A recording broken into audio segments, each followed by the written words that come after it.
to Conquering Mount Scrapmore with Brenda. I'm Brenda, and today we're bringing you another installment of the Nosegay quilt, where today we're going to be, like last week we put all the little bits onto the crown. Well, today we're going to assemble the crown and the cone, and I'm going to do it by sewing machine. So the guys that are working on the 9 and the 12 inch know how to do this. If you're working on the 8 inch beginner, once you get all your crown quadrants and your cone quadrants, then you can sew them together just like a 4-patch. So just keep working ahead. The hand sewing ones will appear as well, so you watch out for those if you're doing the 5 and the 6 size. So one person I want to talk to you about is Emily from Terriblyrad. She's got a YouTube channel and she's talking about quilting and everything, and she's taking this from a younger perspective, and she's got some beautiful quilts there that she shows how to do, and you know, she gives more talks, podcasts kind of thing. But if you go check her out and subscribe, tell her that Brenda from Conquering Mount Scrapmore Center sent you. Now, the Facebook group, we have a Facebook group. When this airs, I'm not sure if we're going to be voting still or we've decided on a date. Check the show notes below. If we have a sewing date, there will be a Zoom link and everything there for you to click on and come join us and have a fun sew date. The other thing is, we're using the rooms in our Facebook group to have sew dates in.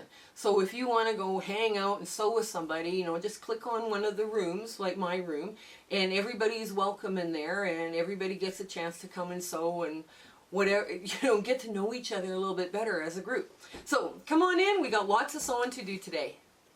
Okay, so here we go. We're going to put this crown onto the cone. This is our first one that we're putting on the cone, right? So what we want to do is we want the cone, my cones need to lie on the dark bits, right? So it's got to lie there, right? So that's where my first thing is. Now, this is where, okay, you kind of have to figure out, okay, I don't want to start like where, okay, let me flip this over and get this the right way.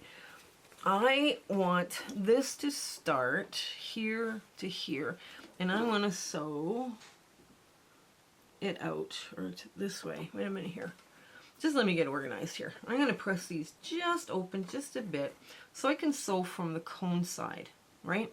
Now I know that's putting the bigger piece on top, but trust me on this, this works. So what I want to do is I want to sew from here down, pivot, and go to here, right? So what I'm going to do is I'm going to line this up the best I can. Okay, before I do that, maybe I should pin where I need to be. Okay, so I'm going to take this, and I'm right in that, where that 1/4 inch goes this way and a 1/4 inch goes that way, I'm going to put a 1/4 inch this way, and this way, and I'm going to make that X right there. Okay, so that's where everything has to pivot. And I know you're sitting there like, oh Lord. Oh Lord, what have you done? So I'm going to go just like this. And because that piece is kind of long, I'm going to start at the edge. Okay, so now I'm just, there we go. So, come on, get under there. Okay, now for some reason I think there, and I just want to do a nice easy 1/4 inch seam all the way to that point. Now as I get closer to that point, right, I'm going to like hand crank so I get right to the middle. And did I miss the middle? Yes, I did. There we go. Right? Then I pull out my pin.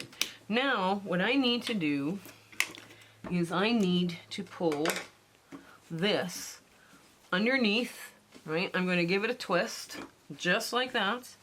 And I want, okay, there we go. I just got to get this all straightened out first. Okay.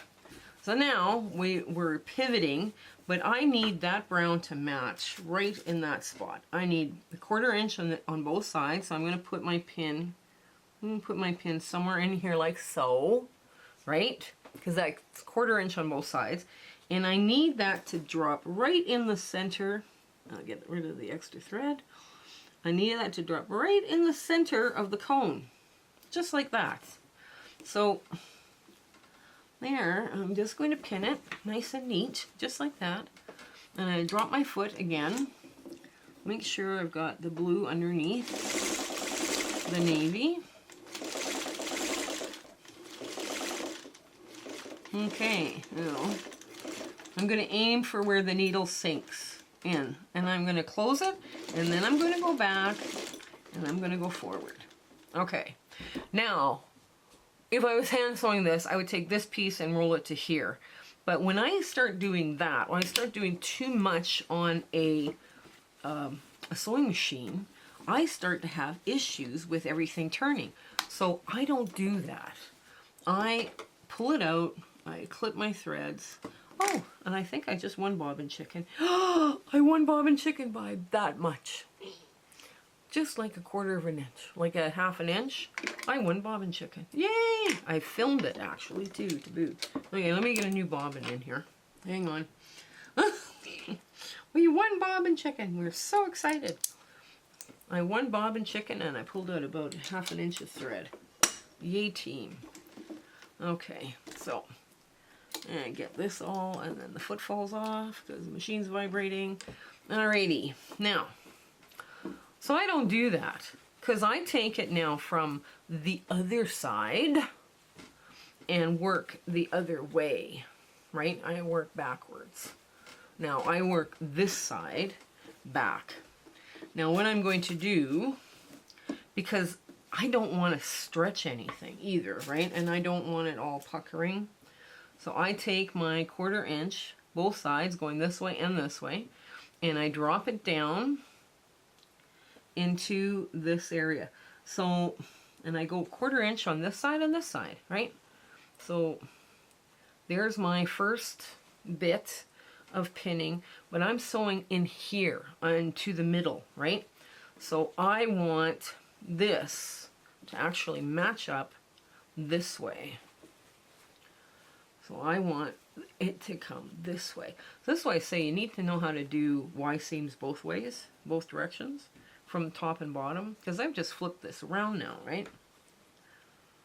There. Just because I don't want to stretch out my middle. So now I have good placement on that seam. So I'm going to just sew right to the middle, right to where my pin drops, right? And I want to make sure that seam stays open.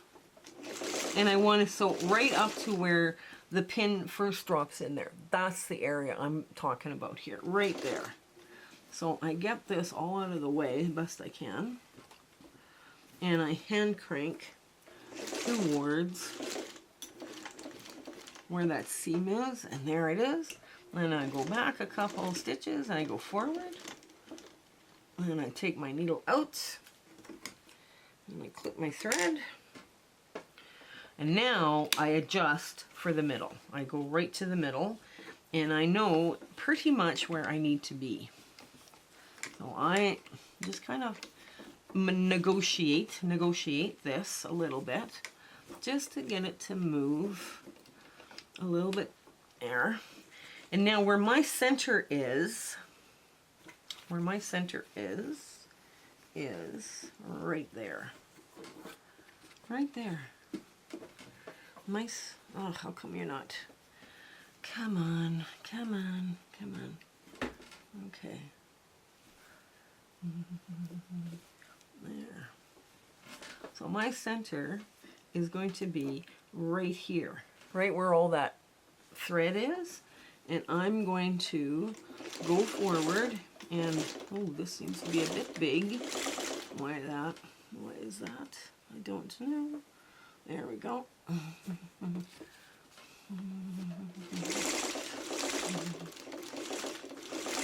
Okay, right to that center, up onto the bump, down, go backwards, there. Now we have our ta-da moment. So here's our big ta-da moment. And you can see this nosegay is starting to come together very quickly. Now, when I sew them, I sew this side on first, then I sew the opposite side on, right?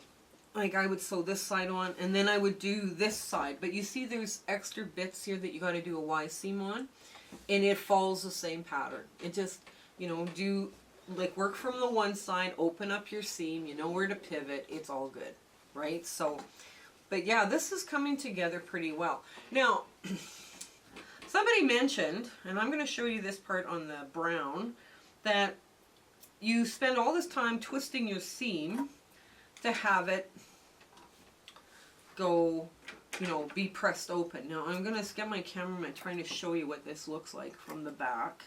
Just let me clip all the seams that I pressed open. And you only press up to the thread. Or you only clip up to the thread. If you clip any any further, you've ripped open your thing. Now I'm gonna get, you might be able to see it better on the brown. Sorry, oh my. Right there. See, it does, like once it's clipped, it just falls back into where it was. And it's easier to iron now too. Like you don't have to press everything open. You just have to press open that little bit to get your Y seams done, and then clip it. You're good to go. So I hope you join us on this. This has been so much fun, and I hope you have a great day ahead. Okay, we'll talk to you later. Okay, bye. My husband and I would love to thank you for coming along with us on our little fun adventure here that we're having. We do have a Facebook group now, and that Facebook group is got some very, very talented quilters in there, and we love sharing and you know, posting pictures and commenting, and it's been a lot of fun. And the advantage of the Facebook group is sometimes I drop patterns in there early, so you kind of get a hint as to what is coming next. After the Nosegay sew along, we're going to be doing curves boot camp right away. So we'll get you sewing those curves, and it'll be fun. It'll be a lot of interesting little blocks that we've got to work on. But we would like you to share, like, and subscribe. Telling your friends about us and letting them know that you kind of like our channel, that means so much to us here. So you take care. You have a fabulous week ahead. Okay, bye.